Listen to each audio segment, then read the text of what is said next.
الرحمن الرحیم قال اللہ تبارک فی القرآن المجید وَلَنَبْلُوَنَّكُمْ بِشَيْءٍ مِّنَ الْخَوْفِ وَالْجُوعِ وَنَقْصٍ مِّنَ الْأَمْوَالِ وَالْأَنفُسِ وَالثَّمَرَاتِ وَبَشِّرِ الصَّابِرِينَ الَّذِينَ إِذَا أَصَابَتْهُمْ مُصِيبَةٌ قَالُوا إِنَّا لِلَّهِ وَإِنَّا إِلَيْهِ رَاجِعُونَ أُولَٰئِكَ عَلَيْهِمْ صَلَوَاتٌ مِّن رَّبِّهِمْ وَرَحْمَةٌ وَأُولَٰئِكَ هُمُ الْمُهْتَدُونَ۔ قرآن مجید کی سورہ بقرہ کی 155 سے لے کر 157 نمبر جو آیات ہیں، اس میں اللہ نے مہتدون یعنی وہ لوگ کہ جو ہدایت یافتہ ہیں ان کی جو ہے وہ صفات کیا بیان کی ہیں۔ اچھا، ان صفات میں کیا ہے کہ سب سے پہلے اللہ نے یہ فرمایا کہ یہ جو ہدایت یافتہ لوگ ہیں ان کا پہلا مرحلہ یوں شروع ہوتا ہے کہ ہم ان کا جو ہے وہ امتحان لیتے ہیں۔ امتحان کے طریقے کیا ہوتے ہیں کہ خوف کی کیا ہے کیفیت میں انہیں مبتلا کر دیتے ہیں، خوف اور عدم اطمینان کی کیفیت آ جاتی ہے۔ پھر ان کے پاس کھانے پینے کی چیزیں ختم ہو جاتی ہیں، بھوک کے حالات آ جاتے ہیں، والجوع ونقص من الاموال، اور ان کے جو اموال ہیں نا جو دنیا سے انہوں نے کمایا ہوا مال وہ کیا ہے تھوڑا ہو جاتا ہے۔ اچھا، والانفس، بلکہ اس سے بڑھ کے جو ان کے اپنے نفوس ہیں، اپنی جانیں ہیں وہ تک کیا تھوڑی ہو جاتی ہیں، ان کے بندے کیا مر جاتے ہیں، فوت ہو جاتے ہیں۔ اور والثمرات، اور ان کی جو پھل ہیں، کھیت ہیں، باغات ہیں، یہ سارے کیا ہو جاتے ہیں، تباہ ہو جاتے ہیں۔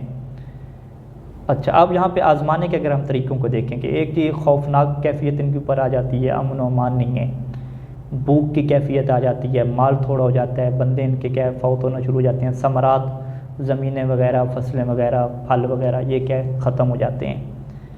اب جب یہ آزمائش آتی ہے نا انسان کے اوپر تو پھر قرآن نے کہا کہ اب آپ بشارت دے دیجئے صبر کرنے والوں کو،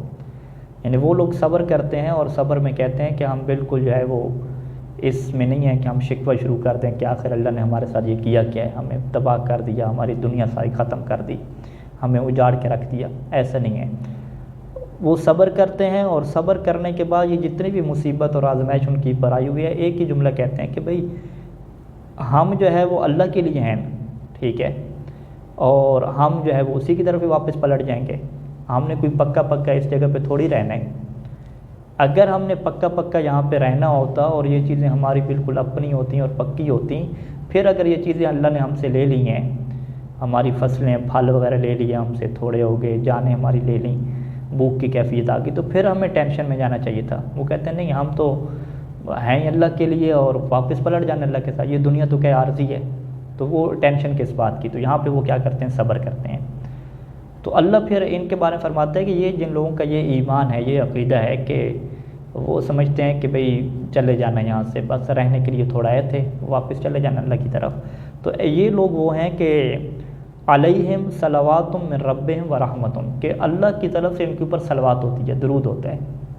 اور ان کے اوپر کیا اللہ کی طرف سے رحمت ہوتی ہے، وَأُولَٰئِكَ هُمُ الْمُهْتَدُونَ، اور یہی وہ لوگ ہیں کہ جو ہدایت یافتہ ہیں، ٹھیک ہے۔ موجودہ جو ہمارے پاس پاکستان کے حالات ہیں ان میں یہ آیات جو ہیں ہمارے لیے بہت کیا ہیں، ایک سبق دیتی ہیں اور ایک دل کی اطمینان کی کیفیت کیا پیدا کرتی ہیں۔ تو اس کے اندر یہاں جو نقطہ ہے کہ انا للہ و انا الیہ راجعون، کہ ہم سب اللہ کے لیے ہیں، ہم سب نے اللہ کی طرف واپس پلٹنے ہیں، تو اس کے اندر یہ نقطہ بڑا اہم ہے کہ جب انسان اس دنیا کو عارضی سمجھتا ہے نا، کہ وہ سمجھتا ہے کہ بس یہاں سے چلے جانا ہے، تو پھر وہ اس کے تباہ اور برباد اور چھن جانے کے اوپر اسے دکھ نہیں ہوتا۔ یعنی بالکل اس کی مثال ایسی میں دیا کرتا ہوں کہ اگر آپ ایک ایسے گھر میں رہ رہے ہیں جو کرائے کا گھر ہے، جو آپ کا اپنا گھر نہیں ہے، ایجار کا گھر ہے، آپ اس کا رینٹ دے رہے ہیں، اب اگر وہ گھر تباہ ہو جاتا ہے، وہ گھر گر جاتا ہے، اس کی دیوار گر جاتی ہے، تو کیا ٹینشن ہوتی ہے؟ آپ کہتے ہیں کوئی ٹینشن نہیں ہے، کون سا ہمارا اپنا گھر تھا، کون سا ہم نے اس میں پکا رہنا تھا، ٹھیک ہے، تو وہ ٹینشن نہیں ہوتی۔ تو یہ لوگ جو دنیا میں رہ رہے ہیں ان کی بھی یہی عقیدہ ہے، بالکل یہی نظریہ، یہ کہتے ہیں کہ کون سا ہم نے یہاں پہ پکا رہنا تھا، یہاں سے تو ہم نے بھی شفٹ ہو جانا ہے، چلے جانا ہے۔ تو اگر ہم دنیا کے بارے میں کم از کم اتنی سوچیں کہ جو ہم اپنے کرائے کے گھروں کے بارے میں سوچتے ہیں، تو پھر بھی کیا اتنے حالات خراب نہ ہوں۔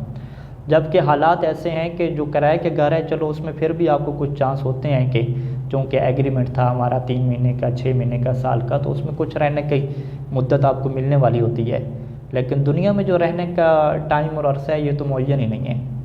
یہ تو کسی بھی ٹائم کے آپ کا ختم ہو جانا ہے۔ اور یہ روایات میں ہے کہ ابن آدم کو جو مسکین کہا گیا ہے کہ یہ بیچارہ ایسا ہے کہ اسے پتہ ہی نہیں ہے کہ کس ٹائم پہ جو ہے وہ اس سے لے لیا جائے، سب کچھ موت آ جائے اس کے اوپر، تو یعنی اتنی ایک عارضی کیفیت ہے، پھر انسان جو ہے وہ اس کے لیے ٹینشن میں چلا جائے اور پریشانی کا شکار ہو جائے، تو یہ بات جو ہے وہ بنتی نہیں ہے۔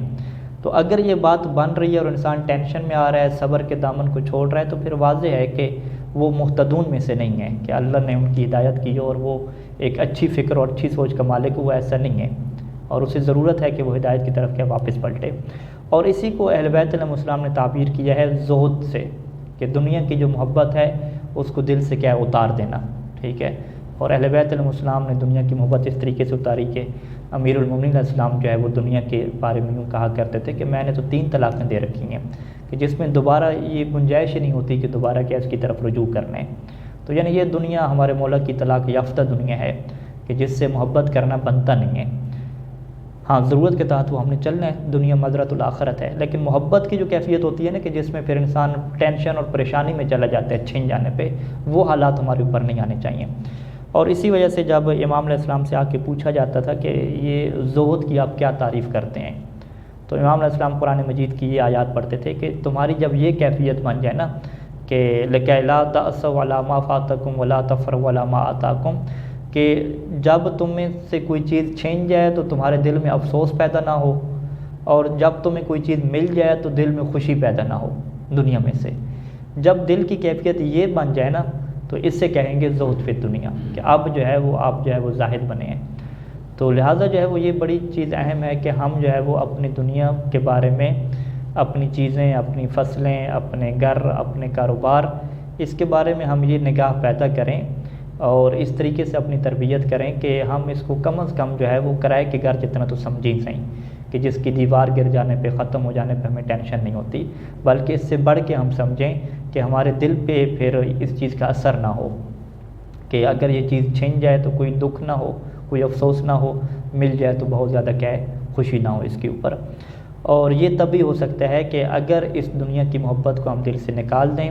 اور دنیا کی محبت کو اگر دل سے نکال دیں گے تو ساری مشکلات اور پریشانیاں کیا ہماری ختم ہو جائیں گی۔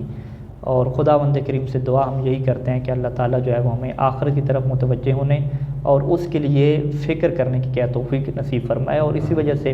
اہل بیت علیہ السلام تعجب کرتے تھے کہ اس انسان پہ تعجب ہے کہ جو دار الفنا، جس گھر نے ختم ہو جانا ہے، اس کے لیے تو فکر مند اور ٹینشن لیتا ہے، سوچتا ہے، لیکن جو دار البقاء ہے اس کے لیے ذرا بھی غمناک نہیں ہوتا، ذرا بھی اس کو ٹینشن نہیں ہے۔ تو اللہ تعالیٰ سے دعا ہے کہ خدا ہمیں بھی زہد عطا کرے، اور قرآن مجید کی اس آیت کے مطابق جو مہتدون اور صابرین کو جو اللہ نے بشارت دی ہے، ہمیں ان میں سے قرار دے کہ پھر جن کے اوپر اللہ کی رحمت ہو اور اللہ کا درود ہو۔ وصلی اللہ علی محمد وآلہ اجمعین۔